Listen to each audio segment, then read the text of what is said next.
بسم اللہ الرحمن الرحیم۔ السلام علیکم۔ ابو جہل پیارے نبی کو ستانے میں ذرا بھی نرم نہ پڑتا، وہ موقع بہ موقع دل کا بخار نکالتا رہا۔ نبوت کا 6واں سال تھا، ایک روز آپ کے پاس سے اس کا گزر ہوا، دیکھتے ہی وہ گالیاں دینے لگا اور جتنا برا بھلا آپ کو کہہ سکتا تھا کہتا رہا، مگر آپ اس سے منہ نہ لگے۔ منہ لگنا تو درکنار، آپ اس کی طرف متوجہ بھی نہ ہوئے۔ یہ بات اس کو اور کھل گئی اور وہ غصہ سے بے تاب ہو گیا۔ چنانچہ جھک کر اس نے زمین سے مٹھی بھر کنکری اٹھائی اور روئے مبارک پر پھینک ماری، پھر آپ کو دیر تک صلواتیں سناتا رہا اور منہ میں جو کچھ آتا رہا بکتا رہا۔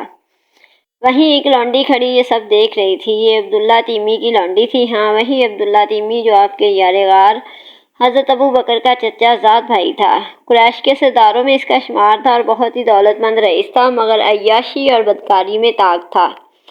باندیاں خرید کر رکھتا اور ان سے بدکاری کراتا۔ رسول خدا سے دشمن خدا کا یہ سلوک اس لونڈی کا دل بھر آیا، کیونکہ اسلام سے اس کو بڑی محبت اور حضور سے بے پناہ الفت تھی، اگرچہ لوگ اس بات سے بے خبر تھے اور اس نے بھی کسی کو بتایا نہیں تھا، کیونکہ اس سے خطرہ تھا اگر آقا جان گیا تو مارتے مارتے بے دم کر دے گا۔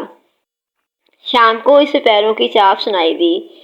یہ چاپ ابو قیس نامی پہاڑ کی طرف سے آ رہی تھی۔ دیکھا تو ایک آدمی چلا آ رہا تھا، قد درمیانہ تھا، آنکھیں سیاہ، کاندھے چوڑے چوڑے، چہرے سے وقار اور ہیبت ٹپک رہی تھی، کمر میں تلوار بندھی تھی اور گردن سے کمان لٹک رہی تھی، پشت پہ ترکش بھی تھا۔ وہ کون تھا؟ شیر قریش حمزہ تھا۔ ہاں، وہی حمزہ جو عبد المطلب کا بیٹا اور حضور کا چچا تھا، ایک رشتے سے آپ کی خالہ کا بیٹا تھا، دور شریک بھائی بھی تھا، اور شکار سے واپس ہوا تھا اور کعبہ کا طواف کرنے جا رہا تھا۔ اس کا ہمیشہ یہی معمول تھا، شکار سے واپس ہو کر سب سے پہلے وہ کعبہ جاتا، وہاں پہنچ کر طواف کرتا، پھر گھر واپس آتا۔ حمزہ قریب ہوا تو لونڈی بولی، ابو عمارہ، کیا آپ لوگوں میں غیرت نام کو نہ رہی کہ بنی مخزوم کے غنڈے محمد کو اتنی آزادی سے ستا رہے ہیں؟ حمزہ چلتے چلتے رک گیا اور بڑی حیرانی سے اس نے پوچھا، عبداللہ کی لونڈی، تو کیا کہہ رہی ہے؟ لونڈی نے جواب دیا، میں کیا بتاؤں آج تمہارے بھتیجے پر کیا بیتی۔ محمد یہی بات ہے کہ اتنے میں کہیں سے ابو جہل بھی آ گیا۔ آتے ہی اس نے وہ گالیاں دیں کہ میں تو سر پیٹ کے رہ گئی۔ پھر اسی پر بس نہ کیا، مٹھی بھر کنکری بھی اس نے ان کے منہ پہ مار پھینکی۔ حمزہ نے کہا، کیا یہ آنکھوں دیکھی بات ہے؟ لونڈی بولی، ہاں ہاں، میری ان آنکھوں نے دیکھا ہے اور میرے ان کانوں نے سنا ہے۔ یہ سننا تھا کہ حمزہ غصے سے لال ہو گیا۔ چنانچہ لپک پر وہ کعبہ گیا۔ آج وہ کسی سے کوئی بات چیت نہ کی، اسلام تک نہ کیا۔ پہنچتے ہی وہاں ابو جہل پر نظر پڑی جو لوگوں کے درمیان بیٹھا تھا۔ حمزہ تیزی سے اس کی طرف بڑھا اور کمان سنبھال کر اس زور سے ماری کہ اس کا سر پھٹ گیا۔ اب کیا تھا، خون کا فوارہ جاری ہو گیا اور پورا چہرہ لہو لہان ہو گیا۔ پھر حمزہ نے پھٹکارتے ہوئے کہا، وہ میرا بھتیجا ہے جسے تو نے بے وارث سمجھ رکھا ہے، وہ میرا بھتیجا ہے جس کا چہرہ گالیاں اور پتھر کھانے کے لیے نہیں ہے۔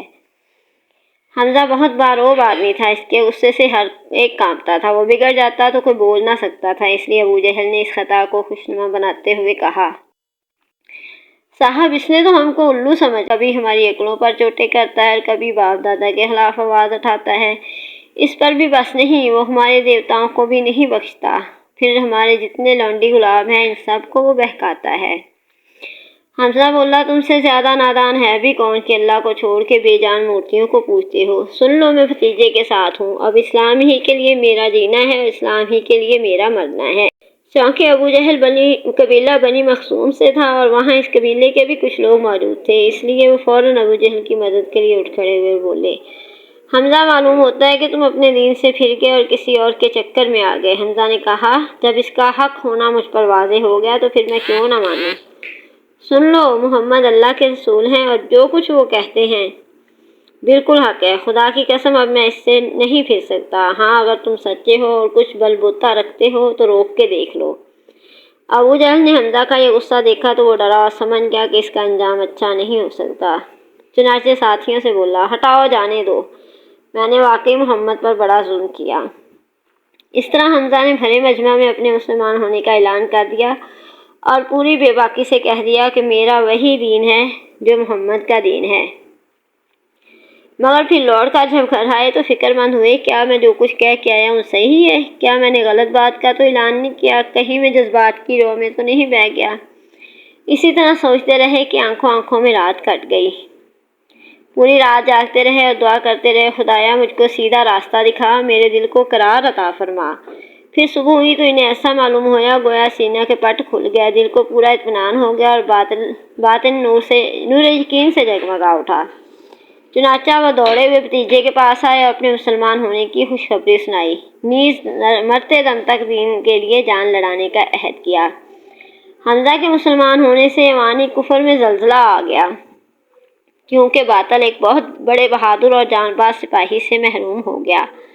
حمزہ کی ایمان لانے سے آپ کو کتنی خوشی ہوئی، اس کا اندازہ کون کر سکتا ہے۔ لوگوں نے دیکھا کہ اس وقت چہرہ مبارک گلاب کی طرح کھلا ہوا تھا اور چاند کی طرح چمک رہا تھا۔